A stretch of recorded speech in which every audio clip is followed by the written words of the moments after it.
Hey, what's going on? It's Mike, and I'm here with another episode of Smart Simple Digital. Today, I'm going to share 5 questions that you should consider when you're buying a new laptop.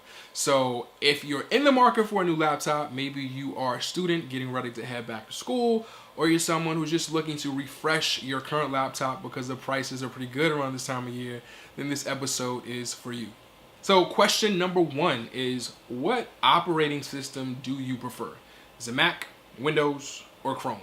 So there's no right or wrong answer here, but just by being able to determine if what type of operating system you want your laptop to have will definitely help you to whittle down your choices and get you looking in one particular direction.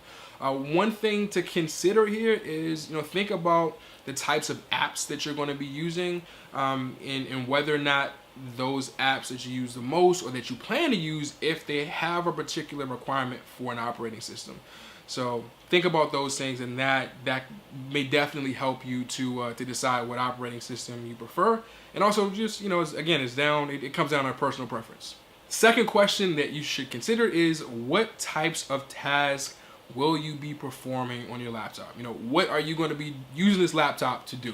Are you just going to be doing basic everyday productivity tasks like surfing the web, or creating documents and spreadsheets, maybe listening to music here and there, watching videos? Or are you going to be doing more advanced tasks like video editing, video production, sound production, gaming, or maybe you're going to be doing some like 3D graphics design or something like that? So if you're just doing basic tasks, those basic everyday tasks, honestly, most computers out there, even the very basic computers, are going to be powerful enough to handle basic everyday tasks. So your choices are going to be pretty broad if you just, again, looking for something to do basic tasks with.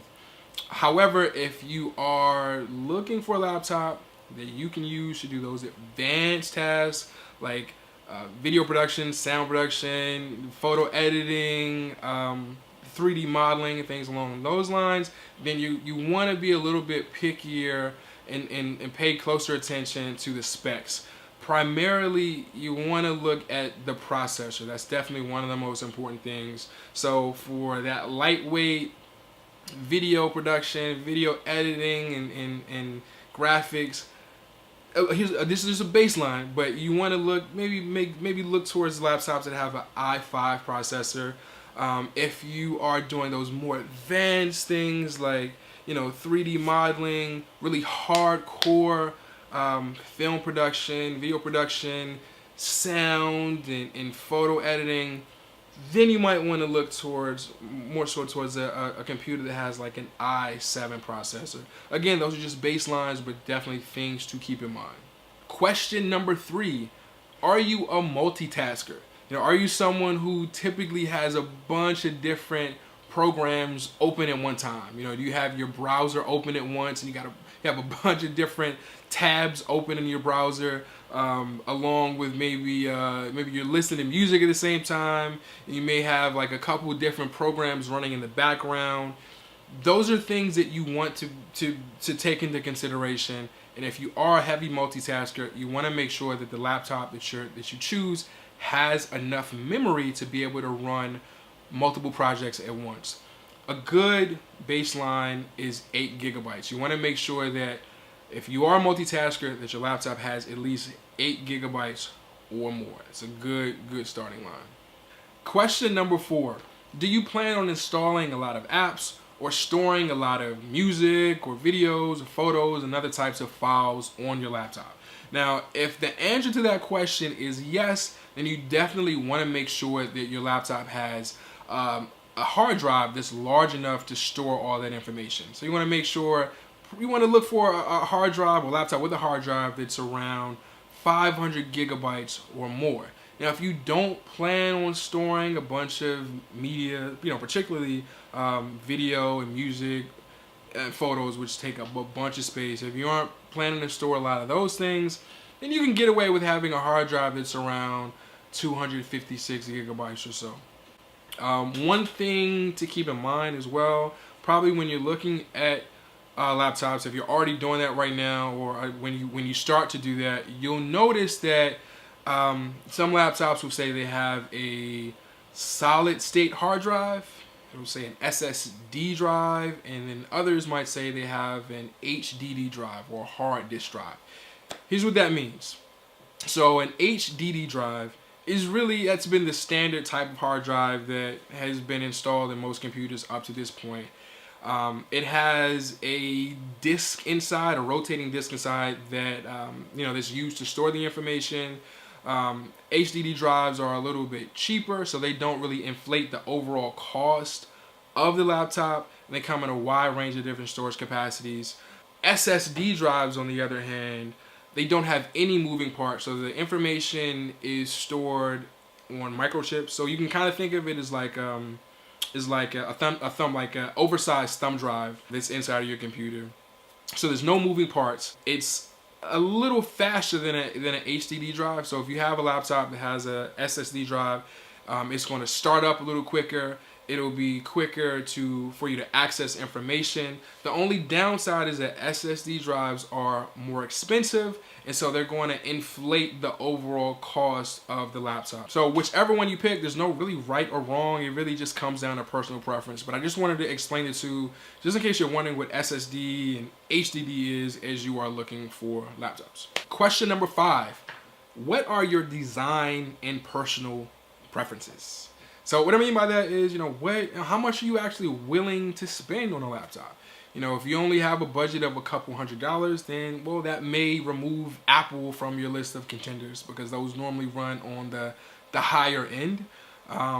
Also, think about things like portability. Do you need a laptop that you can easily carry around? And if the answer to that question is yes, then you might want to look more towards ultra thin models, models that are extra lightweight. Also, do you have any preferences when it comes to the screen size?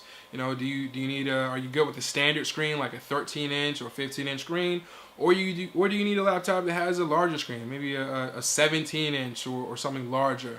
Also, touchscreen. That's something that's big today on a lot of the laptops that are out there. Do you need your monitor or your screen to be touchscreen, or is that not really that important? So those are just some of the design and personal preferences that you should consider as well as you're looking for a new laptop. So that's it. Those are the 5 questions that you should ask yourself when you are preparing to buy a new laptop. So just to recap really quickly, question number 1 is, what operating system do you prefer? Is it Windows, Mac, or is it Chrome? There's no right or wrong answer here, really just personal preference, but deciding on one will definitely help to whittle down your choices. Question number 2 is, what are you going to be using your laptop to do? What types of tasks are you going to be performing? And so that will help you to decide how powerful your laptop needs to be, what type of specs that machine needs to have. The third question is, are you a multitasker? If you are going to be running a bunch of different apps at one time, if you're a person like that who has a bunch of windows open at once, doing a lot of things at once, definitely keep that in mind, and that's going to help you to determine how much memory you need to have installed in your laptop. As I said, a good range, a good baseline is 8 gigabytes, no less than 8 gigabytes. That'll help you to, if you're a multitasker, you'll be able to run a bunch of different things and not notice much of a difference. The fourth question is, how much information do you plan to store on your laptop? If you are storing a lot of multimedia files, music, video, photos, those things definitely add up and will definitely bite a huge chunk out of your storage space. So you want to make sure that you have a hard drive that's large enough to store all those things. A good range is around 500 gigabytes. If you have to sacrifice, maybe based on price, maybe you have to get a laptop that has a little bit less storage capacity, then always know that you can at least get an external hard drive, and you can store some of those larger files off your computer on that external hard drive. Help you to save storage space. And the fifth and final question is, what are your personal and design preferences? What's your budget? How much are you willing to spend? Do you want a laptop that's lightweight and portable? Do you care about those things? Does your laptop need to have a touchscreen or not? Do you care about that? And also, what size screen do you want to have? Do you want to have a standard size screen, 13, 15 inch, or do you need a really large screen? And definitely answering those questions will help to narrow down your choices and will get you looking in the right direction. Ultimately, lead you to a laptop that best suits your needs. So that's it. If you have any questions, be sure to leave them down below in the comments. If you found this information helpful, like this video and also share it as well. If you missed any past episodes, you can head over to my Facebook page or go to my website, smartsimpledigital.com, to catch up on past episodes. Thank you for watching, and I will see you next time.